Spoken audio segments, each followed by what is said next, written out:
You're listening to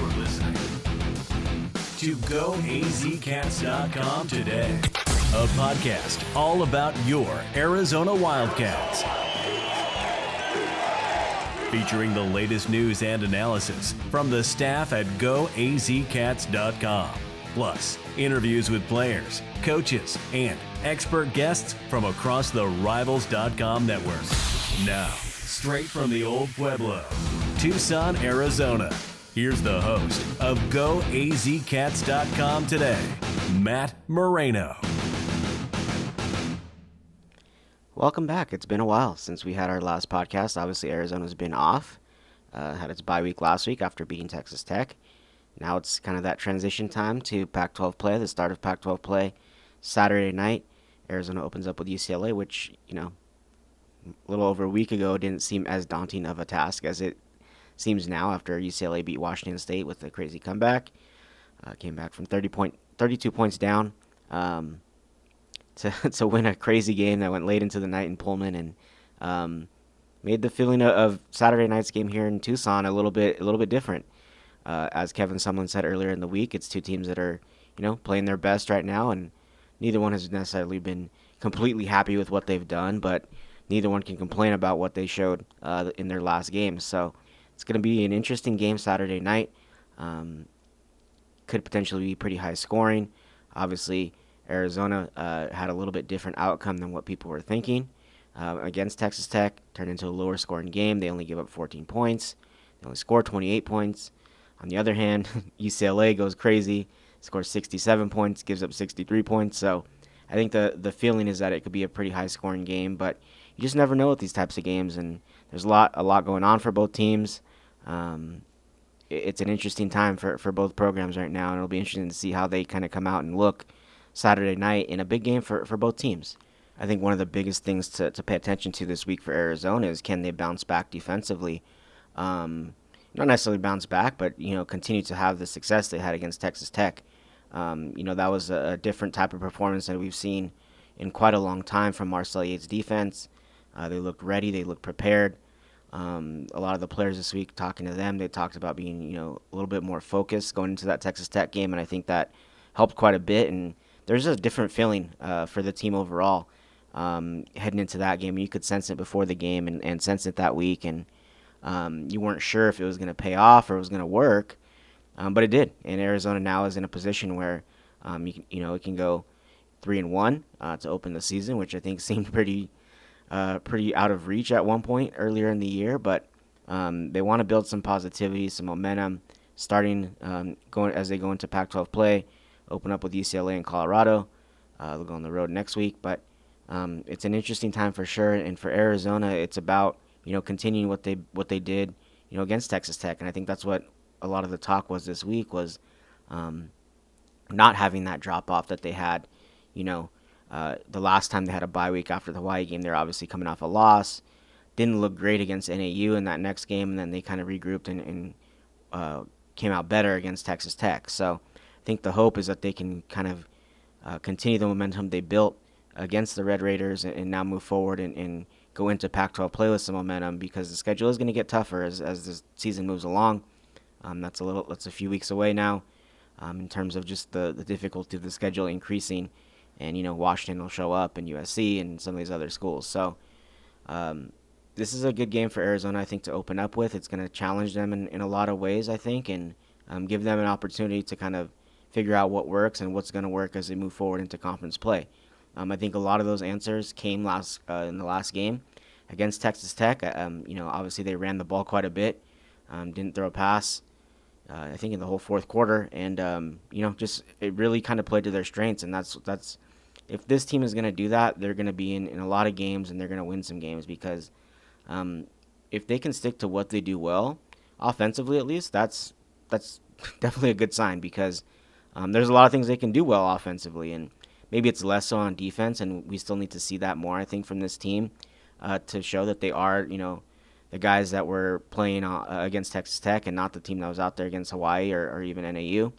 But offensively, this team does a lot of things well, and if it can stick to playing to those strengths, I think it can, carry this team a long way. So I think we'll see that this weekend, and Well, I think that's the hope, is that you see that this weekend. But if Arizona can do what it does well, it'll win this game. I think that's pretty clear. Even no matter what UCLA does, and obviously UCLA, you don't really know what to make of them right now because they were so bad to start the season, and then they turned things around. And Kevin Sumlin and the players too are saying that they saw things that were completely different from what they had seen earlier in the year, and both schematically and just emotional wise and all that. So it was really interesting to see that all kind of play out. We'll know more about the Bruins by the end of Saturday night, of course, and we'll kind of see what team they are. But getting into this week's podcast, getting into kind of the brunt and the meat of this week's podcast, I want to take a look at some keys to the game. Obviously, it's more difficult because you really don't know, like I said, what UCLA is about and who that they truly are. Are they that team that was playing in the second half against Washington State and made that miraculous comeback and was throwing the ball all over the place, scoring points pretty easily? Or are they the team that everyone saw the first few weeks of the season when they really struggled to do anything well? So I think for Arizona, and this is something the players talked about, Jace Whitaker mentioned it specifically, that he thinks the key, because I asked him, what's the key to slowing down a team that is coming in with some momentum? Is it to score early, kind of punch them in the mouth, or what's kind of the approach there? And he kind of leaned on something that Kevin Sumlin talks about a lot, and that's just kind of do what they do and worry about what they do more than anything else. And I think that's kind of the way you're going to have to approach it this week if you're Arizona. You don't really know what you're going to get from UCLA. It could be something completely different again. So I think for the Wildcats, it's going to be about understanding what they do and doing that well. And if they do that, then it's all going to fall into place and they'll end up with the win. So with that, I think we all know one of the things that Arizona needs to do well is run the ball. They did that against Texas Tech, and it really proved to be the difference in a lot of ways. I know the defense is obviously going to get a lot of credit, but when you look at what Arizona did on the ground against Texas Tech, I mean, that was a difference maker. That was so huge for Arizona to pull out that win, and I think it mattered. And they went to it when it mattered most, and I think that's something that you're going to have to see them do again to continue to win games. And sticking to that ground game was very important for this team, and you saw it towards the end of the game in the fourth quarter. It really kind of took all the air out of Texas Tech, and I think that was important for Arizona because, your defense, it keeps them off the field, for one, so it'll keep them fresh and, keep them on top of their game, but it also kind of takes time off the clock, and you keep the ball out of the other team's offense's hands. So both of those things are going to be key this week for Arizona. If it can keep UCLA's offense off the field and keep its own defense off the field, that's a winning recipe, I think, for Arizona. So running the ball effectively is going to be big, whether that's the running back group, which we've seen Arizona use a lot of different players to run the ball, or even throwing in Khalil Tate, who's been running the ball a lot better as of late. When you kind of add all those things together and kind of make up the Arizona ground game, I think that's such a big part of what needs to happen for Arizona to win games the rest of the season, and this weekend is no different. So I think that's going to be, to me, that's one of the biggest keys of the game is, can Arizona run the ball effectively, and will it stay dedicated to that ground game as it, plays UCLA on Saturday night. Moving on to the next key to the game, I think for Arizona's defense is going to be able to control and contain and limit, slow down, whatever phrase you want to use, UCLA quarterback Dorian Thompson-Robinson. He went completely off in that Washington State game, counted for 7 touchdowns, passed for 500 yards, ran for over 100, kind of did everything that looked kind of like a Khalil Tate dream game in a lot of ways. And some reporters are bringing that up to Arizona's players this week. He looked kind of like Khalil Tate out there, and they're like, no one's Khalil Tate. Only Khalil Tate is Khalil Tate. But he was doing some things that looked like Khalil Tate, running the ball, throwing the ball around. He was very effective, and it was his best game at UCLA, and Arizona's going to have to combat that in some way. Again, you don't really know what you're going to get because that's not how he looked. That's not how the offense looked for the first few weeks of the season, and even Kevin Sumlin said for the first half of that game against Washington State, they looked different than they did in the second half. So that's going to be something to look out for, and for Arizona, it's going to be about containing him and making sure that you can maybe turn him into a passer. You hope that he's not going to be able to be as efficient because he hasn't been as efficient the rest of the season as he was in that game against Washington State. His passing numbers haven't been great outside of that game, and I think that's, if you're Arizona, you're hoping he's that guy and you can contain him and keep him in the pocket and try to make him a passer, try and avoid him using his feet because he can get loose and get out there and make some plays with his feet. So I think for Arizona, it's going to be about keeping him in the pocket, try and get pressure where you can, but making sure that your defensive ends know that, hey, if he gets out of the pocket, you have to make a play, and your linebackers have to make plays. So that's going to be a big part. I think he's kind of one of the X factors of this game for both teams. I think you have to understand, if you're Arizona, that you have to slow him down, and he's going to be the piece that makes that offense go. And if you can control him, kind of limit him in what he does in Saturday night's game, I think it'll go a long way for Arizona's defense too. Playing well, keeping UCLA's point total low, and continuing the momentum they built against Texas Tech. Kind of an all-encompassing thing for my third key is just to bring that same energy that Arizona had, against Texas Tech, and especially even that focus. I think the focus more than the energy. It was different when you watch them play against Texas Tech, and for all the talk in the first couple games rather, that Arizona was lacking in focus and preparedness, and just didn't look like a team that was ready to play. Those questions were gone after the Texas Tech game, and obviously there's still going to be some of those, and people who aren't convinced that what we saw from Arizona against Texas Tech is who they really are. But it's a good sign. It's you at least know that that's there, and that focus and level of preparedness is there, and it's going to be important for Arizona to keep that moving through the rest of the season, because this team, as we said before, this team just isn't talented enough yet to not have that type of focus and have that be an issue.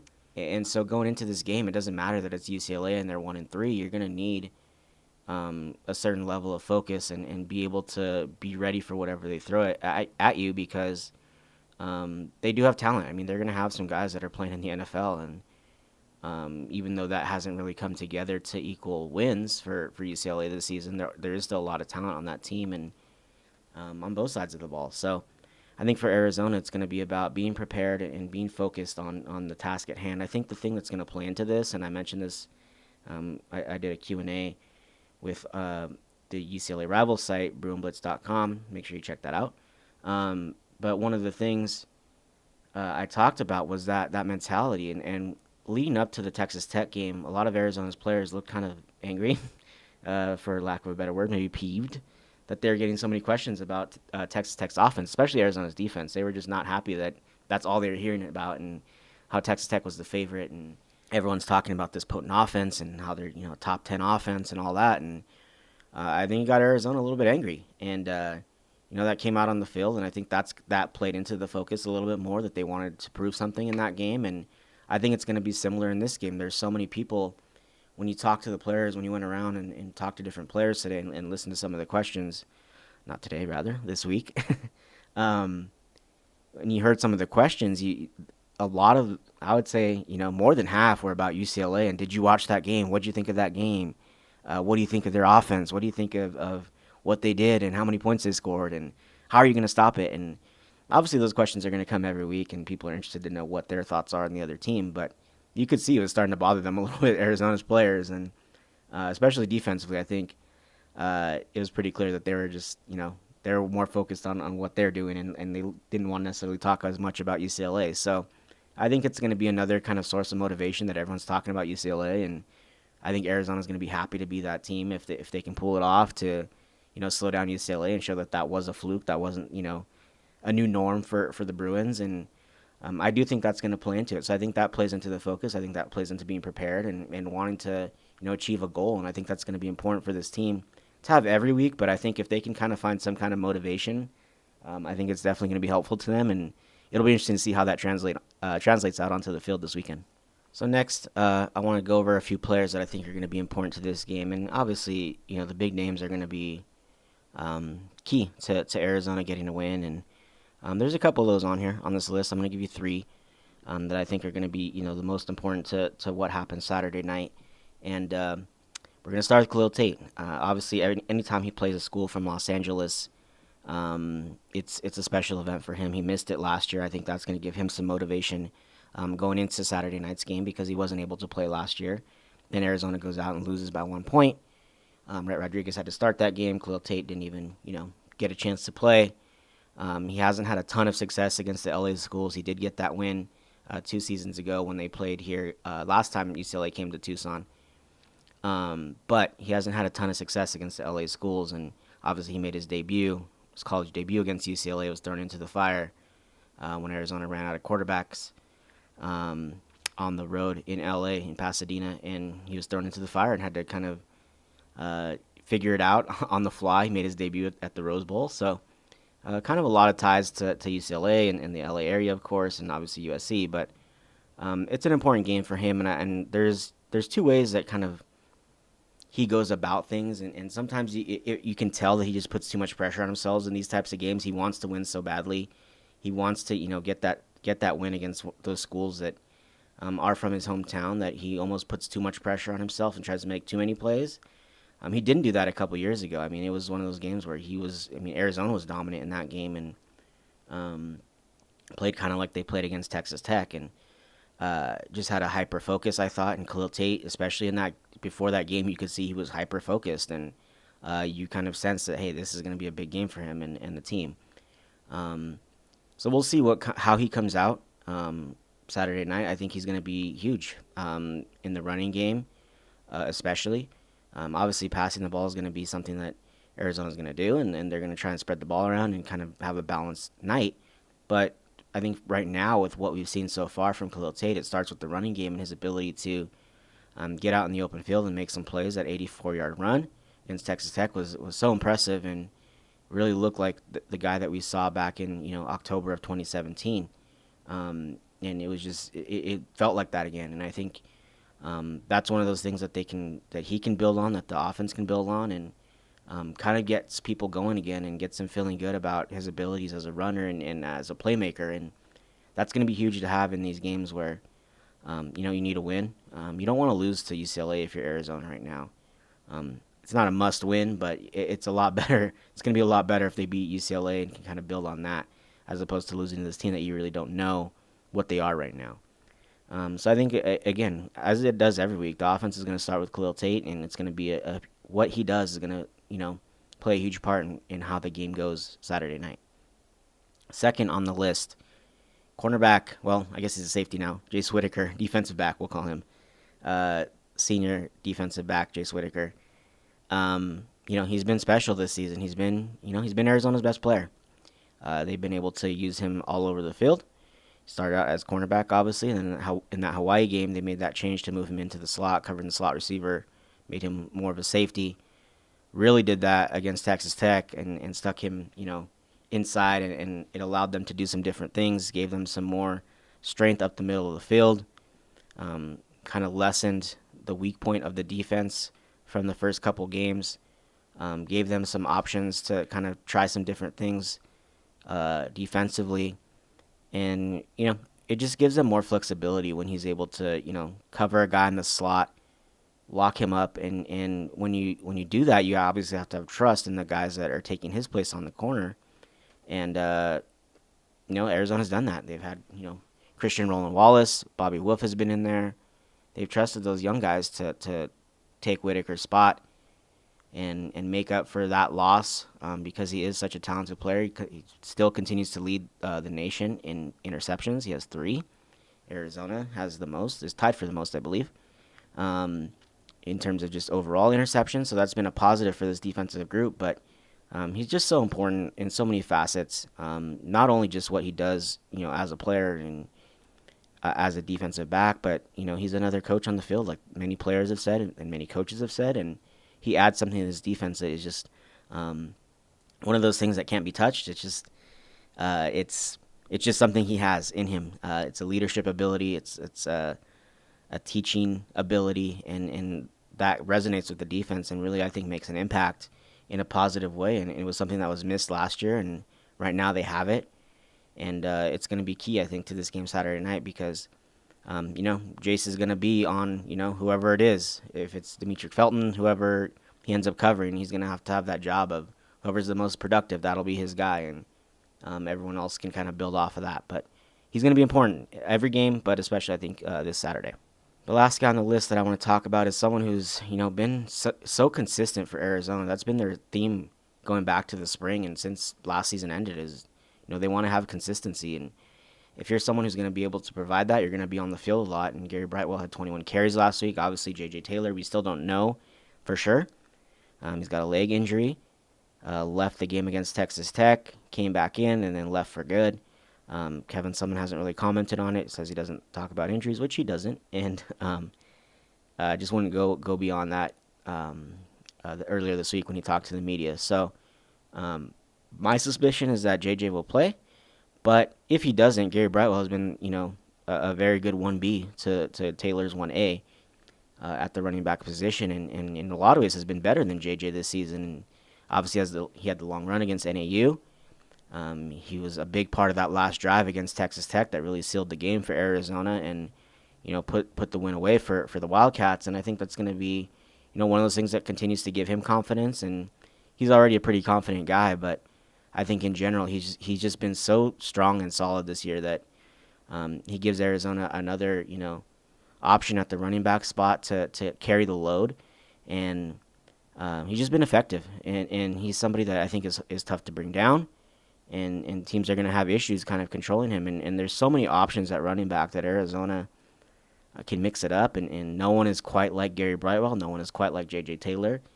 No one is quite like Bam Smith or Michael Wiley or Nathan Tilford. So they can mix it up, and Gary Brightwell provides the team with a different changeup to kind of J.J. Taylor when teams are used to seeing that kind of shifty, speedy back, and then you kind of come with more of a power guy who has that top-end speed. And he's going to be key, I think, to getting the ground game going this week, whether J.J. starts or plays or whatever. I still think Gary Brightwell is going to be a huge part of what Arizona does offensively and what it does with that ground game. Speaking of Gary Brightwell, he's always fun to talk to. He's got an interesting personality, definitely a confident guy. It's always a joy to talk to him and enjoyable to hear what he has to say, because he always has some unique takes on everything.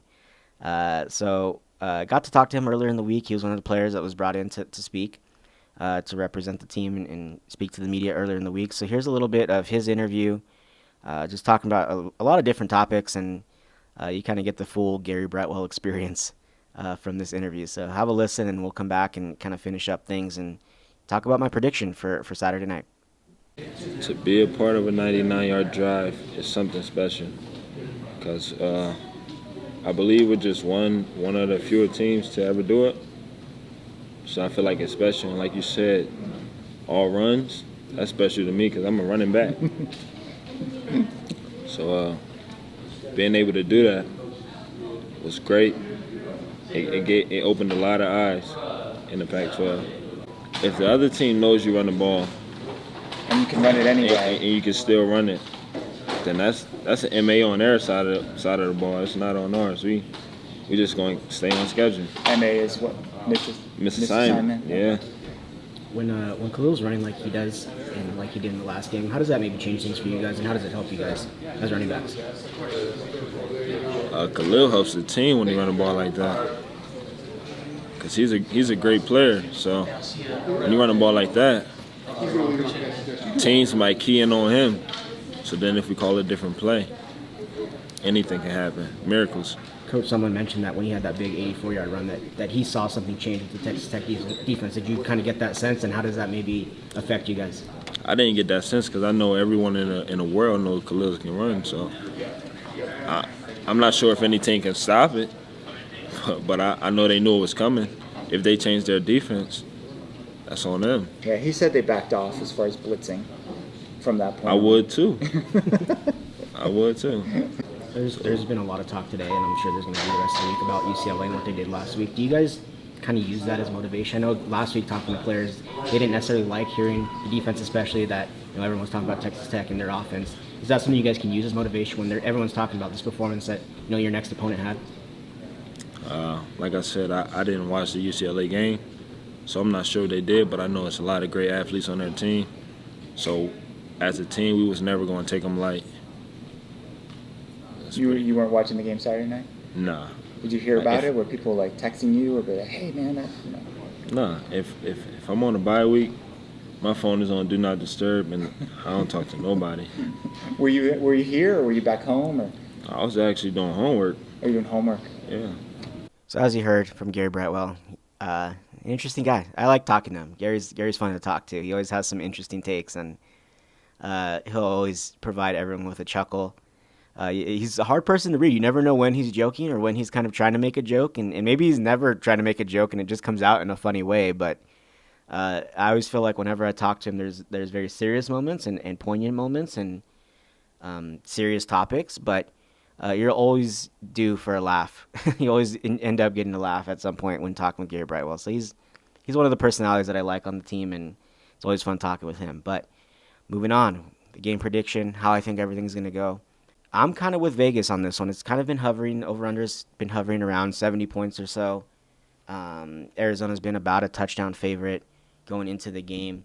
I'm kind of with Vegas on this one. I think it's going to be an interesting game from a lot of perspectives. I don't think it's going to be a crazy high-scoring game like UCLA had last week against Washington State. I just don't think either team is built to do that every week. I think that was a unique kind of game for UCLA, and that's not what we've seen from UCLA the rest of the season. I think it was one of those games where it was just kind of a one-off. Maybe I'll be wrong, but to me it just didn't seem like it was so different from what you've seen the rest of the season that I just don't think it's going to be something you see a lot of as the team moves forward, and I think that starts this week. I do think they're going to be able to score. I don't think Arizona's defense is going to be as finely tuned as it was against Texas Tech. I think it's going to give up a little bit more than it did that game. But I still think Arizona wins it by a touchdown. I have it right now as Arizona winning at 38-31, which is kind of right around where Vegas has it. I think Arizona does enough to get some points on the board. I think the defense does enough to get the job done. I don't think DTR is going to go crazy like he did in that Washington State game. I think he comes back down to earth a little bit. I just don't really trust UCLA in a lot of ways. I don't think what we saw last week was who they really are. I think they're closer to that team that we saw the first few weeks that was struggling to do kind of anything well. And Arizona is probably not that team that we saw against Texas Tech. It's probably a little bit closer to kind of what we saw at the beginning of the season, but I think that kind of balances out with a one-touchdown win and moves on and gets ready for Colorado next week. But I do think a lot of it is going to have to depend on the ground game. I think that's why I don't have it necessarily as high scoring as in the 60s. I don't think it's going to turn into a shootout type of game. I really do think that Arizona is going to try and control things with the ground game. I think the coaching staff had its eyes opened by what it was able to do with the running game against Texas Tech, and if it's not broken, why fix it, So I think they'll be able to control the ground game. UCLA doesn't do a lot of things well defensively. They have a pretty good secondary, have some good linebackers, but I think you're going to be able to run on this team if you're Arizona. And if you can do that, why not? Why not get out there and, run the ball and try and rack up yards on the ground, eat up clock, keep the ball out of DTR's hands, move forward that way and kind of build off what they showed against Texas Tech. I think that's how it's going to end up going. I do think Arizona will have some issues at times, but nothing that's going to prevent them from winning this game. So I think as of right now, I have it 38-31. Arizona wins it. And I don't think it's going to be really that scary at any point. Like I said, I think the ground game really is what's going to win out Saturday night. And that's how it's going to go. But thanks for joining us this week. It's a busy week for sure. We have the Red-Blue game, which we didn't even get to talk about Friday night. And then, Saturday night, Arizona plays UCLA to open Pac-12 play. So busy weekend in Tucson. Enjoy the weekend if you're in town. If not, enjoy your couch and watching on TV, your air conditioning, whatever you got going on, snacks. But make sure to stay locked in with our coverage all weekend. We'll have Red-Blue coverage Friday night. We'll have more preview stuff and everything leading up to Saturday night's game against UCLA. And then, of course, post-game coverage from the UCLA game. So make sure to stay locked in with us. And as always, thank you for listening. Thank you for listening to this episode of GOAZCATS.com today. GOAZCATS.com is the totally unofficial U of A fan site and your source for University of Arizona team coverage and recruiting news.